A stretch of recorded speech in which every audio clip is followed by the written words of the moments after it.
Assalamualaikum warahmatullahi wabarakatuh. Saya Siti Khairinisa dari kelas A7F dengan kelompok 9 dengan NPM 2017-21537. Di sini saya akan menjelaskan tentang maksim kuantitas dan maksim kualitas. Namun sebelum memasuki materi, mari kita mengingat apa itu pengertian maksim. Maksim merupakan kaidah kebahasaan di dalam interaksi lingual.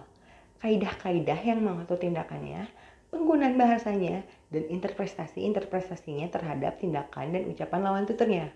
Selain itu, maksim juga disebut sebagai bentuk pragmatik berdasarkan prinsip kerjasama dan prinsip kesopanan. Prinsip-prinsip itu secara lengkap dituangkan di dalam prinsip kerjasama oleh GRIS pada tahun 1975. Selanjutnya, saya akan menjelaskan tentang pelaksanaan maksim. Dalam kenyataan berkomunikasi sehari-hari, pelaksanaan maksim dapat dibedakan ke dalam dua cara, yaitu dengan menaati atau biasa disebut observing, ataupun dengan tidak menaati maksim. Kegiatan tidak menaati maksim dapat dibedakan menjadi dua, antara lain melakukan pelanggaran terhadap maksim biasa disebut violating, ataupun membuatnya mengambang, yaitu disebut flouting. Dan selanjutnya adalah ketaatan terhadap maksim. Bentuk ketaatan atau observing maksim adalah dengan berujar atau berkomunikasi sesuai dengan ketentuan yang dijelaskan dalam tiap-tiap maksim yang telah dijelaskan di atas. Dan yang kedua adalah penyimpangan maksim. Di antara penyimpangan dalam prinsip kerjasama adalah sebagai berikut: pelanggaran maksim kuantitas dan pelanggaran maksim kualitas yang akan saya jelaskan di akhir. Selanjutnya kita memasuki materi pokok, yaitu maksimum kuantitas. Maksim kuantitas menyatakan bahwa seorang pembicara itu harus memberikan informasi atau kontribusi sesuai dengan kebutuhan dan tidak memberikan informasi yang lebih dari apa yang dipertanyakan atau dibutuhkan. Maka dari itu, dapat disimpulkan bahwa dalam maksim kuantitas, seorang pembicara atau penutur diharapkan memberikan informasi yang cukup relatif, memadai, dan seinformatif mungkin. Jika seorang pembicara atau penutur memberikan informasi yang berlebihan dari apa yang dibutuhkan oleh lawan bicaranya, berarti terjadilah pelanggaran maksim. Maksim kuantitas menghendaki penuturnya untuk mengatakan hal yang sebenarnya. Dalam pertuturan, setiap peserta percakapan diharuskan untuk memberikan sumbangan informasi yang dibutuhkan saja, dan tidak memberikan sumbangan yang lebih informatif daripada yang diperlukan. Dan perhatikan contoh yang akan saya jelaskan di slide selanjutnya. Contohnya adalah tuturan pertama. Orang buta itu ternyata tukang pijat. Contoh tuturan kedua. Orang yang tidak dapat melihat itu ternyata tukang pijat. Jadi, tuturan pertama dianggap lebih efektif dan efisien serta mengandung nilai kebenaran atau truth value. Setiap orang tentu paham bahwa orang buta pasti tidak dapat melihat. Dengan demikian, elemen yang tidak dapat melihat di dalam tuturan kedua dianggap berlebihan. Adanya elemen yang tidak dapat melihat dalam tuturan 2 dianggap bertentangan dengan maksim kuantitas, karena hanya menambahkan hal-hal yang sudah jelas dan tidak perlu diterangkan lagi. Contoh lain dapat kita lihat dalam kalimat bahasa Inggris dari buku Beatrice pada tahun 1997 dalam bukunya yang berjudul Reading Power sebagai berikut. John put on his raincoat, pick up his umbrella from the table near the door, turn off the lights, put out the cat, got ready for his 10 minutes walk to the bus stop. Tuturan keempat jauh lebih sederhana dan cukup untuk mengetahui apa yang ingin John lakukan. Tuturan keempat berbunyi seperti John went out. Jadi dalam tuturan yang wajar, kalimat 3 dianggap terlalu panjang.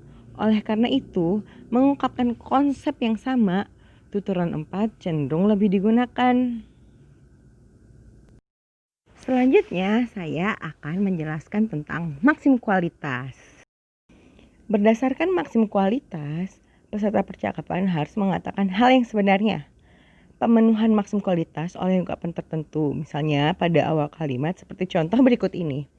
Setahu saya, Raisa mempunyai 2 orang kakak. Kalau tidak salah dengar, Gandhi memanggilmu. Katanya, dia ingin memberikan sesuatu untukmu. Kalimat-kalimat tersebut adalah contoh menunjukkan pembatas dan memenuhi maksim kualitas. Jadi, maksim kualitas ini mengharuskan setiap peserta pertuturan untuk memberikan sumbangan informasi yang benar. Dengan kata lain, baik penutur maupun mitra tutur tidak mengatakan apa-apa yang dianggap salah. Dan setiap kontribusi percakapan hendaknya didukung oleh bukti yang memadai. Apabila dalam suatu pertuturan ada peserta tutur yang tidak mempunyai bukti yang memadai, mungkin ada alasan-alasan tertentu yang mendasarinya.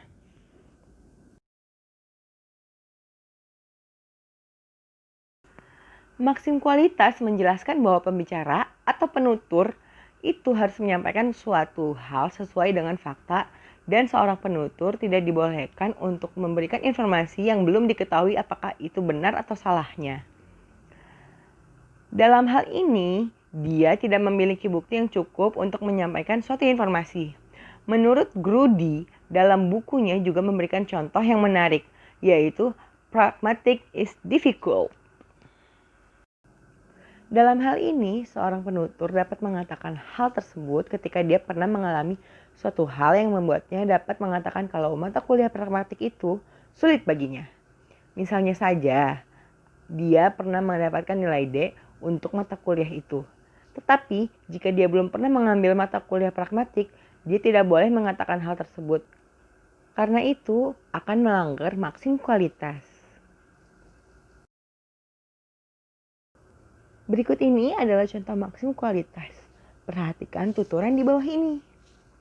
A bertanya, ada berapa maksim kerjasama menurut Grace? B menjawab, menurut buku Grace yang saya baca, ada 4 maksim dalam prinsip kerjasama. A bertanya kembali, maksim apa sajakah itu? B menjawab, maksim kuantitas, maksim kualitas, maksim relevansi, dan maksim cara atau maksim pelaksanaan. Nah, pada contoh tersebut, B memberi sumbangan informasi yang benar, bahwa menurut buku Grace yang dia baca, ada 4 maksim, yaitu maksim kuantitas, maksim kualitas, maksim relevansi, dan juga maksim cara atau maksim pelaksanaan.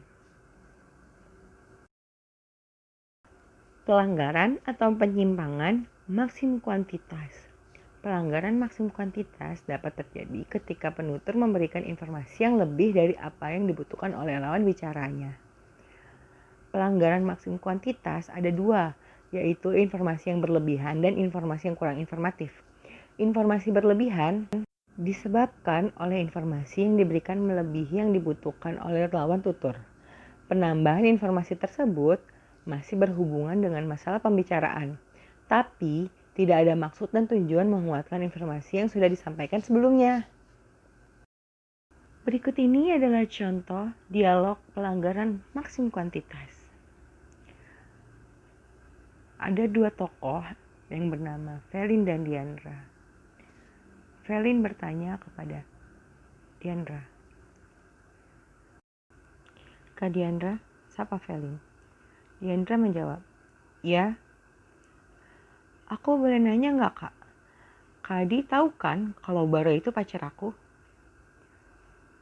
Lo nggak usah ingetin gue deh, lo itu bukan alarm handphone gue. Kalau gitu, kakak bisa nggak join Bara? Lo bisa nggak putusin Bara? Velin, lo tahu kan Bara itu nggak tahan pacaran sama lo. Tapi Bara masa sayang kok sama aku, Kak. Tapi dia juga sayang sama gue. Bara itu udah gak sayang sama lo. Dia lebih sayang sama gue. Bagi Bara, lo itu cuma anak kecil yang manja, yang kerjanya selalu ngerepotin Bara doang. Dan lo tahu gak, Bara itu udah muak banget sama tingkah laku lo. Tapi apa lagi? Jadi dari percakapan di atas terjadi antara tokoh Felin dan Diandra. Kedua gadis yang sedang dekat dengan laki-laki yang sama. Lelaki itu yang bernama Bara. Pada dasarnya, Bara telah menyatakan keinginannya untuk mengakhiri hubungannya dengan Felin. Namun, Felin menolak permintaan tersebut. Karena itu, Bara berusaha untuk mendekati gadis lain untuk melancarkan niatnya mengakhiri hubungannya dengan si Felin. Felin mengetahui rencana tersebut dan akhirnya dia datang menemui Diandra. Pada percakapan di atas, terlihat bahwa Felin meminta Diandra untuk menjauhi kekasihnya karena ia merasa bahwa statusnya masih sebagai kekasih Bara. Namun, Diandra menolak untuk memenuhi permintaan Felin dan menyatakan kalau Bara sudah tidak menyayanginya lagi. Felin masih membela diri dengan menyatakan kalau Bara sudah tidak menyayanginya lagi. Felin masih membela diri dengan menyatakan, tapi Bara masih sayang sama aku kok kak. Kemudian Diandra membalasnya dengan berkata, Bara itu udah gak sayang sama lo. Dia lebih sayang sama gue. Lo itu cuma anak kecil yang manja yang kerjanya selalu ngerepotin Bara. Dan lo tau gak, Bara itu udah muak banget sama tingkah laku lo. Dari ujaran yang disampaikan oleh Diandra tersebut, terlihat adanya pelanggaran Maxim yang terjadi. Namun, informasi yang diberikan oleh Diandra itu berlebihan. Informasi tersebut tidak pernah diminta oleh lawan tuturnya ketika Felin berkata, tapi Bara masih sayang kok sama aku. Pada dasarnya, ia cukup membalasnya dengan berkata, Bara itu udah gak sayang sama lo. Dan Diandra memaparkan pula argumennya bahwa alasan Bara sudah tidak menyayangi Felin lagi adalah karena ia manja dan selalu merepotkan. Terlebih lagi, ia beranggapan bahwa Bara sudah tidak menginginkan untuk melihat Felin lagi. Tambahan informasi yang berlebihan ini disebut dengan pelanggaran maksim kuantitas. Selanjutnya ada pelanggaran atau penyimpangan maksim kualitas. Penyimpangan maksim kualitas ada dua, yaitu informasi berlebihan dan informasi yang kurang informatif. Informasi berlebihan disebabkan oleh informasi yang diberikan melebihi yang dibutuhkan oleh lawan tutur. Penambahan informasi tersebut masih berhubungan dengan masalah pembicaraan, tetapi tidak ada maksud dan tujuan menguatkan informasi yang sudah disampaikan sebelumnya. Contoh pelanggaran maksim kualitas. Terjadi pelanggaran terhadap maksim kualitas jika pembicara tidak mengatakan hal yang sebenarnya dan memberikan informasi yang keliru. Contohnya ada di bawah ini. How much did that the new dress cost? Honey, 35 pounds. Wrong information. Dalam percakapan tersebut, istri tidak mengatakan hal yang sebenarnya ketika suaminya bertanya berapa harga baju yang dibelinya. Si istri menjawab pertanyaan suaminya itu dengan menyebutkan harga yang lebih rendah daripada harga sebenarnya.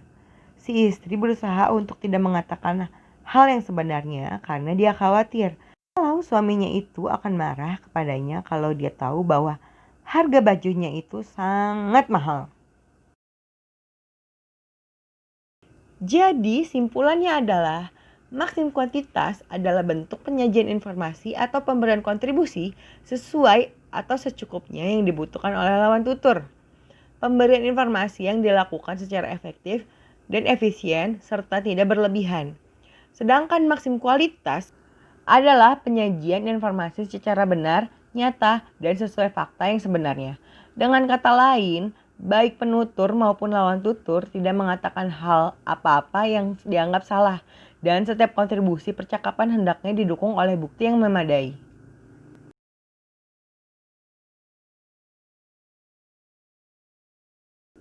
Sudah cukup materi-materi yang saya sampaikan.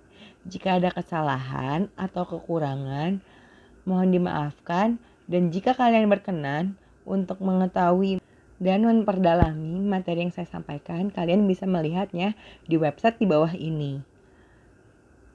Cukup dari saya ucapkan terima kasih. Kurang lebihnya saya mohon maaf. Assalamualaikum warahmatullahi wabarakatuh.